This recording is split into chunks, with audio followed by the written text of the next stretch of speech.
kıldığımız namazları dergâh-ı izzetinde kabul eyle. Bizleri miracımız olan namaza sadakatla avlananlardan ve hakkıyla icabet edenlerden eyle. Ey rahmeti kazanından üstün olan Rabbimiz! Rahmet ve keremine, inayet ve nusretine ihtiyacımız var. Bizleri merhametinden, yardımından mahrum bırakma ya Rabbi.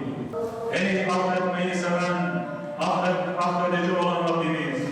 Allah'a ortak koşmayan kimselerin günahlarının bağışlanacağı ve sonunda cennete girecekleri müjdesinin verildiği bu gecede depremde vefat eden bütün kardeşlerimizi, bizleri ve cümle geçmişlerimizi affeyle ya Rabbi. Bizleri affeyle, bizlere mağfiret eyle.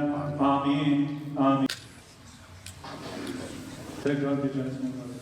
Allahu Ekber.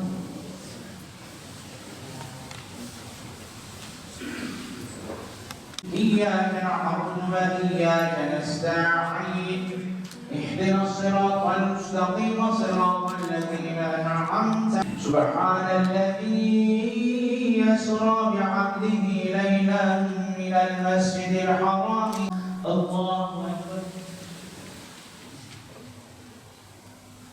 سمع الله